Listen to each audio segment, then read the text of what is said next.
विश्व में बढ़ती अशांति, युद्ध, तनाव और अनिश्चितता के बीच राजस्थान की पावन तीर्थ नगरी पुष्कर से आध्यात्मिक चेतना का एक बड़ा संदेश सामने आ रहा है। सदियों बाद उसी पवित्र भूमि पर भव्य गायत्री महायज्ञ का आयोजन किया जा रहा है, जहां मान्यता है कि प्राचीन काल में महर्षि विश्वामित्र ने संतों के यज्ञ की रक्षा के लिए गायत्री यज्ञ का संकल्प लिया था। इसी ऐतिहासिक परंपरा को आगे बढ़ाते हुए 8 मार्च से शुरू हुआ ये विराट यज्ञ 19 अप्रैल 2026 तक चलेगा, जिसमें लगभग 200 वेदियों पर अनुष्ठान किया जा रहा है। न्यूज स्केल लाइव के विशेष कार्यक्रम प्रसंग वश में वरिष्ठ पत्रकार रमेश शर्मा आपको इस महायज्ञ की विशेष झलक दिखा रहे हैं, जो यज्ञ सम्राट प्रखर महाराज के नेतृत्व में आयोजित हो रहा है। बताया जा रहा है कि इस महायज्ञ में देश भर से 1 करोड़ से अधिक विप्र बंधुओं के शामिल होने की संभावना है। ये आयोजन केवल धार्मिक अनुष्ठान ही नहीं, बल्कि विश्व शांति, सनातन संस्कृति के पुनर्जागरण और आध्यात्मिक जागरण का महाअभियान माना जा रहा है। फिलहाल इस ऐतिहासिक आयोजन में देश के विभिन्न राज्यों और विदेशों से भी श्रद्धालु पुष्कर पहुंच रहे हैं। तो आइए देखते हैं न्यूज स्केल लाइव के विशेष कार्यक्रम प्रसंग वश में इस विराट गायत्री महायज्ञ की खास रिपोर्ट। प्रसंगस में आप सभी का स्वागत है। जैसा कि आपको पता है कि पूरे विश्व के अंदर पुष्कर गुरु, सब तीर्थों का गुरु कहा जाता है पुष्कर। और पुष्कर तीर्थ में अभी स्वामी प्रखर जी महाराज, जिन्हें यज्ञ सम्राट की जो उपाधि से सम्मानित किया बड़े बड़े संतों ने, ऋषियों ने, मुनियों ने, जब किसी काल के अंदर जब असुर शक्तियाँ किसी धार्मिक कार्य के अंदर विघ्न डालती थी, तो उस समय पर जो है विश्वामित्र जी ने एक यज्ञ किया था। उस यज्ञ के बाद में असुर शक्तियों का समापन हो गया, समाप्त हो गई। उसके बाद में निर्विघ्न वो जाप चलते रहे, ऋषि मुनियों का जो अनुष्ठान था वो चलता रहा। लेकिन अब इतने वर्षों के बाद में जब विश्व में अशांति का माहौल है, तरह तरह की कई विपत्तियां सामने आ रही है, ऐसी स्थिति में प्रखर महाराज ने एक संकल्प लिया था लगभग साल भर पहले कि उसी परंपरा के अनुसार यहाँ सत्य गायत्री महायज्ञ का आयोजन किया जाने का। उसी सावित्री माता के मंदिर के नीचे स्थान है, 80 बीघा जमीन के अंदर बना हुआ है, जिसमें मैं अभी आपको बताऊंगा कल 15 मार्च को किस प्रकार से कौन कौन लोग यहाँ आए, किस प्रकार की व्यवस्थाएं हैं यहाँ, और उसको लेकर के काफ़ी कुछ मैं बाद में भी आपके सामने आते रहूँगा। लेकिन यहाँ देखिए कि जो स्थायी रूप से तो नहीं कह सकते, लेकिन अस्थायी रूप से यहाँ गायत्री माता की स्थापना भी की गई है, मंदिर बनाया गया है, और जहाँ विद्वान आचार्यों द्वारा यहाँ पर उनको पूजा पाठ भी की जाती है। इसी के साथ में बगल में सप्तऋषि मंदिर का भी जो निर्माण किया गया है। कुल मिलाकर के अगर आपको मौका मिलता है तो एक बार इस बहुत ही पुण्य देने वाले इस यज्ञशाला के दर्शन करने के लिए अवश्य पधारें। राजस्थान में पुष्कर है, राजस्थान में, लेकिन विश्व विख्यात है पुष्कर गुरु। आप कभी आइए, 19 अप्रैल तक ये कार्यक्रम चलेगा, कभी भी आप आएँ, यहाँ दर्शन पाएँ। जय गायत्री माता की। Yes, the Indian people coming here from very states of India. But very grateful that some ladies are with me who came from origin. And from where you are? Denmark. Yeah, small country just above Germany. Also from Denmark. Yeah. Yes. What are you doing here to see this location, the function? It is a very memorious function. What you feel? Feel very good. Very event. Being allowed.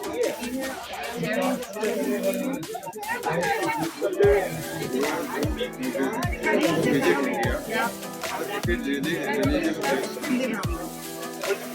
important thing that you are coming. on this place very important event. So what you want to say about your country people or Indian people What do I want to say? regarding this what you are saying here? What you want to see of your Indian your country's people and also for Indian people?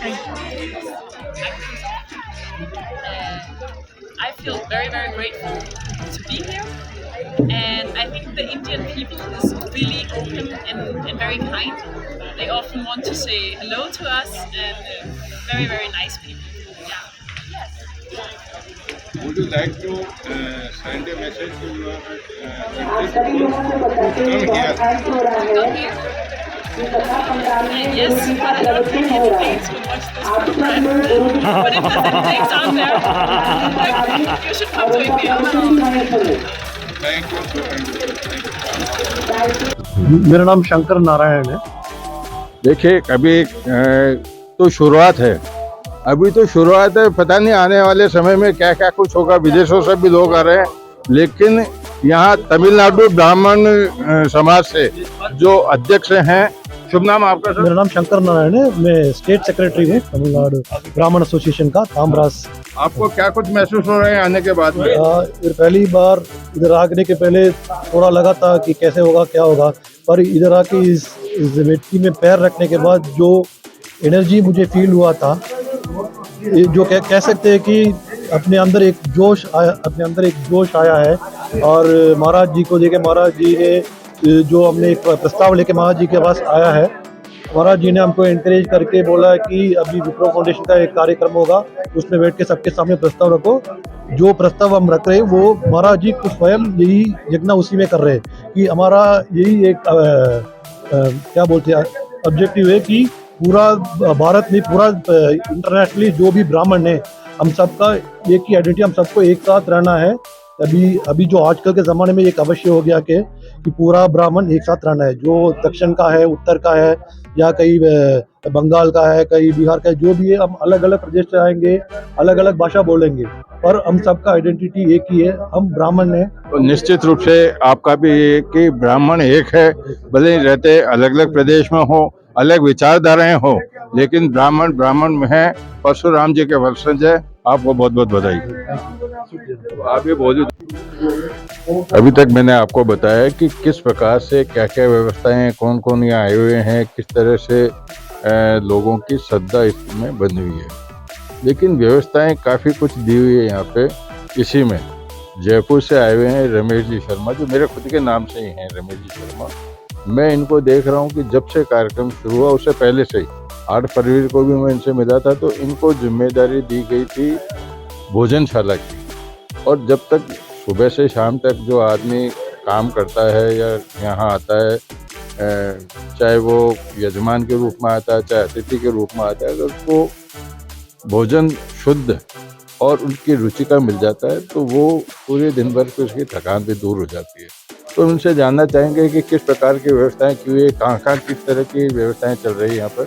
रमणी जी, कृपया हमारे दर्शकों को बताएं किस प्रकार से आपने भोजन की व्यवस्था की हुई है। जी, मैं सबसे पहले तो मणि वेदिका पीठ के पूज्य गुरुजी श्री प्रकृत दास जी महाराज के चरणों में प्रणाम करता हूँ और माँ गायत्री को प्रणाम करता हूँ। साथ में ही जो ये व्यवस्था चल रही है, ये यहाँ पर कई सेवक ऐसे हैं जिनकी उम्र लगभग 80, 85, 90 साल के जिनकी उम्र है, वो एक कार्यकर्ता, सामान्य कार्यकर्ता के रूप में यहाँ काम कर रहे हैं। क्योंकि इस पुष्कर के अंदर जो ये अनुष्ठान का कार्यक्रम हो रहा है, इससे जन जन में एक आस्था की ललक जगी है और इससे एक आध्यात्मिक ऊर्जा का संचार हो रहा है। इसी को देखते हुए हमने जिस प्रकार से कोर कमेटी की जो मीटिंग हुई थी, व्यवस्था को लेकर जिस प्रकार से जो नियम बने गए थे, सभी कार्यकर्ता मिलकर, मैं अकेला ही नहीं, जितने भी लोग यहाँ हैं वो स्वयं को एक इस आयोजक का कार्यकर्ता मानकर, अपनी जिम्मेदारी समझकर बिल्कुल सावधानी पूर्वक कार्य कर रहा है। सभी मिलकर इस प्रकार के नियम बने हैं, उन नियमों को फॉलो कर रहे हैं। साफ सफाई का हम विशेष ध्यान रखते हैं क्योंकि ब्राह्मणों का भोज है, साफ सफाई बहुत अति आवश्यक है। शुद्धता पर विशेष ध्यान दिया जा रहा है ताकि हम शुद्ध स्वच्छ भोजन ब्राह्मणों को करा पाए, और मेरे को लगता है कि मैं इसमें ज़्यादातर सही साबित हो रहा है कार्यक्रम। लेकिन भोजन की जो व्यवस्था है, हजारों लोग भोजन यहाँ पा रहे हैं, सुबह भी शाम को भी नाश्ता भी हो रहा है, कई को व्रत के होते हैं, जैसे आज ही एकादशी भी है। तो ऐसी स्थिति में आपने कितनी भोजनशाला बनाई हुई, किस तरह से क्या क्या व्यवस्था की हुई है? इस कार्यक्रम को लेकर 5 भोजनशालाएं बनी हुई है, जिसमें एक तो जो वैदिक पाठों के साथ साथ जो मंत्र जाप कर रहे हैं बटुक लोग, त्रिकाल संध्या वाले जो ब्राह्मण हैं, उनके लिए ब्राह्मण भोजनशाला बनी गई है। जो इस हवन कुंडों पर जो यजमान बैठे हैं उनके लिए यजमान भोजनशाला बनी हुई है। हम जैसे कार्यकर्ता और जो अतिथि लोग आ रहे हैं बाहर से, उनके लिए एक अतिथि भोजनशाला बनी हुई है, और एक ब्रह्म भोज जो भंडारा, जिसमें सभी समाज के लोग उसमें आकर प्रसादी ले रहे हैं। ऐसी 4 तो यह है, और महाराज जी के जो संत जो लोग खुद बनाते हैं और खाते हैं, उनकी भोजनशाला अलग है, वहाँ हम कार्यकर्ताओं को अलाउ नहीं है रहना। इसी प्रकार से 4 भोजनशाला बनी हुई है। जिस प्रकार से मान लीजिए आज एकादशी है, तो आज सभी की एकादशी है, चारों तरफ आज 4 भोजनशालाओं में एकादशी का सागार का भोजन बनाए और भंडारे में भंडारे के हिसाब से बनाए। तो ये रमेश जी शर्मा थे, जिन्होंने देखो कि वैसे तो सारी व्यवस्थाएं बहुत महत्वपूर्ण हैं, हर व्यक्ति को पर्सनल रेस्पॉन्स देने की हमारे यहाँ जो कार्यकर्ता हैं पूरा प्रयास करते हैं, लेकिन भोजनशाला का भी बहुत बड़ा एक जिम्मेदारी का काम होता है, क्योंकि जब हवन यज्ञ पूर्ण होता है या सुबह पूजा पूर्ण होती है, तो उस समय एकाएक सभी 1000, 2000, 15, 2000, 3000 लोग एक साथ आते हैं। उनकी व्यवस्था करना एक चुनौती होती है, और उसको लेकर के रमेश जी अपनी टीम से, जो जयपुर से इनकी टीम आई है, उसके साथ में अच्छी व्यवस्थाएं कर रहे हैं, और इनका भी बहुत बहुत आभार कि एक युवा अवस्था के अंदर इन्होंने, उनको भी मावे का काम है जयपुर में, लेकिन अपने व्यवसाय को विराम दे करके यहाँ सेवाएं दे रहे हैं। काफ़ी कुछ यहाँ आए हुए प्रतिष्ठित हमारे जो विप्र बंधु हैं, उनसे आपको परिचय कराया, उनके वक्तव्यों से भी आपको अवगत कराया। अब हमारे बीच में मौजूद हैं श्री डूंगरगढ़ के विधायक ताराचंद जी। ताराचंद जी भी यहाँ पधारे हैं, और यज्ञशाला के दर्शन करने के बाद में आपने परिक्रमा भी की है। तो नेताजी, आपको कैसा लगा कि नेतागिरी से अलग एक धार्मिक नगरी में आप यहाँ पधारे, आपको क्या कुछ महसूस हुआ? देखिए, गायत्री जो है वो पूरे विश्व की माँ है, और गायत्री विशेष करके ब्राह्मण समाज के लिए तो जननी है हमारी गायत्री। हम गायत्री का, जो कोई ब्राह्मण सुबह सुबह गायत्री की माला नहीं फेरता है, तो उसको अपने आप को ब्राह्मण भी नहीं समझता। इसमें इतना ज्ञान है गायत्री के अंदर में कि आदमी, ये जो पुरानी अपनी जो सनातनी संस्कृति है आदिकाल से, तो ये उसी समय से सब गायत्री पुष्चरण वगैरह ये सब चलते आ रहे हैं। गायत्री पुष्चरण बहुत बड़ी बात है, और यहाँ पर तो लाखों की संख्या के अंदर में, करोड़ों की संख्या के अंदर में मंत्र बोले जाएंगे, तो ये भूमि पूरी पवित्र हो जाएगी। और यही क्या, मैं तो कहता हूँ भी पूरे भारत में इसका फर्क पड़ेगा। और जो भी लोग आते हैं तो यहाँ पर मन शांति के लिए आते हैं, चला करके आते हैं, और गायत्री मंत्र बोल करके जो फेरियां देते हैं। ये तो आपने बात बताई कि तो सनातन धर्म से जुड़ी हुई है, लेकिन आज ये वर्षों बाद चिरकाल के अंदर विश्वामित्र महाराज ने इस प्रकार का यज्ञ किया था, और उसके बाद में प्रखर महाराज ने जो किया है, इससे आप क्या समझते हैं, क्या संदेश जाएगा यहाँ भारत के लोगों को? और जिस विषय को लेकर के उन्होंने एक बदलाव लाने की स्थिति के लिए जो यज्ञ किया है, उसको लेकर के आपने देखा कितने यहाँ काफी संख्या में श्रद्धालु मौजूद हैं। आपको क्या इसके लिए ऐसी समझ में आ रही है कि इससे आने वाले समय में किस तरह का परिवर्तन होगा? देखिए, जो गायत्री महायज्ञ हो रहा है, ये पहले आज तक कभी ऐसा गायत्री महायज्ञ हुआ नहीं। ये पहला गायत्री महायज्ञ है जो इतना बड़े रूप में हो रहा है, और प्रखर जी के देख रेख के अंदर में ये सारा हो रहा है। प्रखर जी का मेरे से तो 25 साल पहले से हमारे रायसी नगर गए थे, तो कई दिन रुके थे, वहाँ पर भी इन्होंने यज्ञ करवाया था। ये तो ये कार्यक्रम करवाते रहते हैं कि तो ये जो गायत्री पुष्चरण है तो ये हो रहा है, ये बहुत बड़ी बात है। आगे तो क्या मालूम भविष्य में क्या होगा, ये पता नहीं है, किंतु आज तक तो ऐसा कार्यक्रम कभी हुआ नहीं। और ये तो मैं कहता हूँ भी, कहते हैं लोगों को क्या संदेश देंगे, हम नहीं देंगे, ये तो वातावरण वायुमंडल चेंज हो जाएगा और यही संदेश देगा। संदेश देने से आजकल नहीं जाता, ये माँ गायत्री की मेहरबानी होगी तो वायुमंडल चेंज होगा, तो अपने आप ही लोगों के अंदर में सद्बुद्धि है। बहुत बहुत आभार। ये थे विधायक ताराचंद जी, जो श्री डूंगरगढ़ से आए हैं, आपने यहाँ परिक्रमा भी की है और आपको मन में एक इस प्रकार का एक एहसास हुआ है कि इस यज्ञ के बाद में जरूर से जो इस तरह की असुर शक्तियां हैं, जिस तरह का वातावरण देश में बनाया हुआ है, इसमें निश्चित रूप से बदलाव होगा। आपका बहुत बहुत आभार। जो जितनी भी समितियां बनी हुई है, जितने भी विभाग बने हुए हैं, उनका संचालन करने के लिए भी एक जिम्मेदार व्यक्ति की आवश्यकता होती है। तो जो कार्यालय लगा हुआ है, मैं आपको कार्यालय बताऊंगा भी, उस कार्यालय को संचालित करने के लिए उसमें विभिन्न प्रकोष्ठ बनाए हुए कार्यालय में, उनको संचालित करने के लिए मुख्य कार्यालय प्रभारी के रूप में जयपुर से राकेश जी पारिक को ये काम, अशोक जी पारिक को ये काम दिया है और अशोक जी पारिक भी हमारे साथ में मौजूद हैं। आप अशोक जी कब से लगे हुए हैं, किस तरह से आपने इस तरह की व्यवस्था की है और किन किन का सहयोग आपको मिल रहा है? हम लोग 5 तारीख से आए हुए हैं। सबसे पहले तो मैं आपको इसके यहाँ की रूपरेखा के बारे में बताता हूँ। ब्रह्मा जी की नगरी तीर्थराज पुष्कर में हमारे गुरुदेव प्रकट स्वामी जी महाराज के आशीर्वाद से ये इतना भव्य कार्यक्रम 8 मार्च से 19 अप्रैल तक जो आयोजित किया जा रहा है, इसमें मुझे सौभाग्य मिला है कार्यालय प्रभारी का दायित्व का। मैंने भी 45 दिन का संकल्प लिया है। 45 दिन तक जयपुर या पुष्कर में रहकर और जितने भी विप्र ब्राह्मण जो पूरे देश से और दुनिया से जो पधार रहे हैं, उनकी सेवा करना। ये सत गायत्री पुष्कर यज्ञ जो महायज्ञ जो पुष्कर राज में किया जा रहा है, आदरणीय महाराज श्री प्रकट स्वामी जी महाराज के आदेशानुसार, इसके बारे में आपको थोड़ा बताना चाहूंगा कि इसमें 200 कुंडी महायज्ञ है। इस महायज्ञ में 2000 वेद पाठी त्रिकालीन संध्या करने वाले ब्राह्मणों के द्वारा इसमें रोज जाप होता है। एक पुष्कर यज्ञ में 24 लाख ये होता है। अच्छा, कार्यालय के बारे में बताना आप तो मैं बताता हूँ आपको 27 करोड़ इसमें जाप कुल मिला के हो रहे हैं। और रही बात कार्यालय की तो मैं कार्यालय में जितना भी कार्यालय का हमारा जो दायित्व होता है, पूरे यज्ञ जो प्रांगण में जितनी भी व्यवस्थाएं हैं, इनको कंट्रोल रूम के रूप में हम लोग इसको स्थापित कर रखा है। सभी तरह की सूचना, जानकारी, अंशदान और बाकी जितने भी विभाग है, इनको हम लोग कंट्रोल करते हैं, देखते हैं और इनमें जो परेशानियां हैं उनका उसका निस्तारण करते हैं। इसके लिए मेरे साथ कम से कम 20-25 आदमी की टीम लगी हुई है, जो कि बहुत ही अच्छी तरह से इस काम को निभा रही है। तो ये भी बहुत महत्वपूर्ण काम है जो पारिक साहब ने उठाया हुआ है। पूरी टीम के साथ में इसको अंजाम दे रहे हैं, क्योंकि हर व्यक्ति जो अनजान एक बार तो आएगा तो अनजान के रूप में रहता है, और अगर यहाँ पूछताछ कार्यालय पे या अन्य कार्यालय में या जो कोई सहयोग देना चाहता है, उनको सही गाइडेंस मिल जाती है तो आदमी प्रसन्नता से यहाँ से अपने जो एक भावना लेकर के जाता है।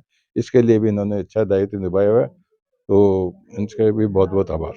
सत्यनारायण जी वो भी यहाँ मौजूद हैं, अस्वस्थ हैं और वृद्ध अवस्था में होने के बावजूद भी आप रायपुर से यहाँ पधारे हैं, यहाँ आपने परिक्रमा दी है और महाराज श्री का आशीर्वाद भी लिया है। आपको क्या कुछ महसूस हो रहा है मंत्री महोदय? देखिए, महाराज जी ने जो संकल्प लिया है और जो व्यवस्था यहाँ पर है, अद्भुत है। उसको देख करके हम लोग सब नतमस्तक है, महाराज जी के चरणों में नमन करते हैं और महाराज जी का आशीर्वाद पूरे विश्व में हो, सबका कल्याण हो, मंगल का कल्याण के लिए कार्य करें। और विप्र समाज को जोड़ने का सबसे बड़ा अभियान राधे श्याम जी शर्मा के माध्यम से हो रहा है। हम सबके लिए बहुत बड़ा उपकार है। आज हम महाराज जी के चरणों में नमन करते हैं और इस अनुष्ठान की सफलता की कामना करते हैं। नहीं, जैसा मैंने अभी कई लोगों से भी बात की है, तो कई लोग यह कह रहे हैं कि यहाँ इस पवित्र भूमि पर आने के बाद में उनको एक नई ऊर्जा की शक्ति शुरू है, एक वाइब्रेशन इस तरह का उनके दिल में। आपको क्या कुछ महसूस हुआ यहाँ? निश्चित रूप से यहाँ मन का विकार दूर होता है और आस्था का सबसे बड़ा केंद्र जो है उसके प्रति अगाध आस्था बनी है और रुचि है। महाराज जी का आशीर्वाद मांगने हम लोग आए थे, उनकी कृपा से सब ठीक चल रहा है और पूरे विश्व कल्याण की भावना हम सब सादर नमन करते हैं। बहुत बहुत आभार आपका मंत्री महोदय। यज्ञ में मैंने अभी आपको मिलवाया है ऐसी शख्सियत से जो 6-6 महीने से 8-8 महीने से अपने काम धंधे छोड़ करके और मुख्य रूप से इस धारा के अंदर प्रभाव हो रखे हैं। ऐसे ही एक शख्सियत है राधे श्याम जी शर्मा, जो गुरुजी ठंडाई वालों के नाम से हैं। लेकिन इन्होंने भी, जैसे महाराज जी के साथ में भी जब भी मेरी मुलाकात हुई तो आपने इन लोगों का प्रसंग मेरे सामने बताया कि किस तरह से जुड़े हैं। मैं राधे श्याम जी से भी पूछना चाहूँगा कि आप अपना काम एकदम से काम को साइड में कर करके आप यहाँ सेवा में लगे हैं, आपको क्या कुछ महसूस हो रहा है, क्या कुछ प्रेरणा है आपकी? प्रेरणा नहीं है, ये महाराज जी की कृपा है। ब्राह्मण समाज के प्रति ब्रह्म वर्चस्व जैसे जैसे द्वापर के बाद में कली काल आया है और धीरे धीरे हमारा वर्चस्व घटने लगा। हम लोग ब्राह्मण लोग अपने आंतरिक आत्मबल को, आत्म स्वरूप को जैसे जैसे भूलते गए हैं, इसका दर्द महाराज जी के हृदय में हुआ। इन्होंने अनेक 3-4 वर्षों से चिंतन किया कि इसका कारण क्या है। 13.5 करोड़ ब्राह्मणों का कहीं भी सम्मान नहीं है, जहां जाते हैं वहां ये अपमानित होकर के आते हैं।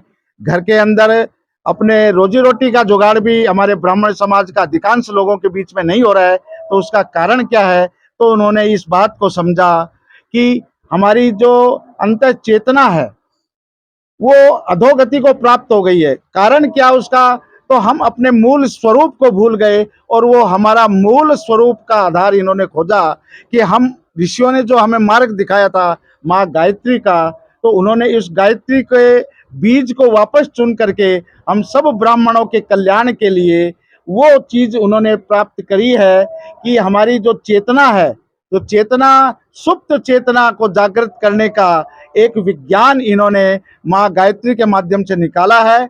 और गायत्री का भी इतने 27 करोड़ मंत्रों का जाप, क्योंकि जर्मनी में इसकी वैज्ञानिक रिसर्च हो चुकी है कि जैसे जैसे इन 24 शब्दों का बार बार रगड़क लगती है तो एक इलेक्ट्रॉनिक पावर आसपास में हमारा आवामंडल को प्रज्वलित करता है। तो उन्होंने 100 करोड़ गायत्री मंत्रों के पुरस्चरण का इन्होंने ये अभियान 1.5 वर्ष पहले ले लिया था। 12 महीने पहले मुझे आदेश दिया, खाली इतना ही आदेश दिया कि तुमको एक कार्य में पूरी तरह लगना है। मैं चुप रहा, मुझे मालूम नहीं क्या बात है, क्या विषय है, लेकिन महाराज जी का आशीर्वाद कहिए या इनका आदेश हमारे लिए सर्व कुछ है। नहीं, वो ठीक है राधे श्याम जी। मैं जानना चाहूंगा कि जो कल्पना महाराज जी की भी थी और आपने साल भर से इस कल्पना के अंदर अपने आप को जो जोड़ दिया, अब आपको जो 5 दिन 6 दिन में जो ये दृश्य देखने को मिला है, आप उसको लेकर के क्या कुछ महसूस कर रहे हैं? अभी हालांकि 37 दिन बाकी है, लेकिन 6 दिन में आपको किस प्रकार का क्या महसूस होगा? भाई साहब, 5 मिनट भी जहां पर आदमी की रुचि नहीं रहती है वो वहां नहीं बैठ सकता है। जहां रुचि नहीं रहती है वहां कोई दूसरा कहे यहाँ बैठे रहो तो 5 मिनट भी मन नहीं लगता है। यदि मन लग रहा है, घर बार सब भूले हुए हैं, वस्त्र भी सिले हुए नहीं पहन करके और साधु वेश में घूम रहे हैं, और सुबह पहले माता आकर के भस्म लगा करके, आज तो सब हमारे बंधु हैं, मैं सफेद कुर्ता पजामा पहने झकाझक घूम रहा हूँ, लेकिन अभी 6 दिन से इसी कार्य में लगे हैं तो मन लग रहा है। और एक ये जो आपने बात पूछी नहीं, अनुभूति का विषय है, और अनुभूति धीरे धीरे, अभी 100 वाट के बल्ब को जलने में टाइम लगेगी। मैं कह दूंगा कि मैं ऊर्जावान 6 दिन में हो गया हूँ, ये झूठ है। मैं धीरे धीरे, अंदर में पिन लगी है, मोबाइल डिस्चार्ज हो गया है, अभी पिन लगाई है, धीरे धीरे वो 1 पॉइंट पर आया है, अभी 100 पॉइंट पर आने में टाइम लगेगा, और हम तो सामान्य लोग हैं। बहुत अच्छी बात कही आपने। और विशेष रूप से होता क्या है कि एक अपने कहावत है, क्योंकि आप राजस्थान में ही आए हुए, राजस्थान के अंदर एक कहावत है कि पूत के पग पालने में दिख जाते हैं। तो मुझे भी ऐसा महसूस हो रहा है कि जो दृश्य देख रहा हूँ, मुझे भी काफी ताज्जुब हो रहा है। इस तरह से किसी भी समय में आप किसी बड़े 5 स्टार होटल में भी जाएंगे तो आपके मन में रुचि नहीं है तो 5 मिनट भी वहां नहीं बैठ सकते हैं, लेकिन यहाँ आने वाला हर व्यक्ति परिक्रमा दे रहा है, उसकी श्रद्धा के ज्यादा शरीर जिसको अलाउ नहीं करता उससे अधिक वो सेवाएं दे रहा है हर तरह की। निश्चित रूप से महाराज जी का आशीर्वाद सबको मिल रहा है। और जो महाराज जी का एक संकल्प है कि विश्व के अंदर आप एक अलग तरह का परिवर्तन करना चाहते हैं, निश्चित रूप से उसकी शुरुआत अभी हो गई है। और जैसा राधे श्याम जी ने भी कहा कि जो मोबाइल डिस्चार्ज हो जाता है वो अब चार्ज होना शुरू हुआ है, अभी 35-36 दिन और है। और मैं तो ये देख रहा हूँ कि आने वाले समय में जो कुछ कल्पना महाराज जी ने की थी उससे कोटि कोटि कोटि कई गुना अधिक तक इस यज्ञ का फल मिलेगा। अभी बोलोगे 1-2 मिनट। ये है तमिलनाडु ब्राह्मण, बहुत बड़े शख्सियत तमिलनाडु ब्राह्मण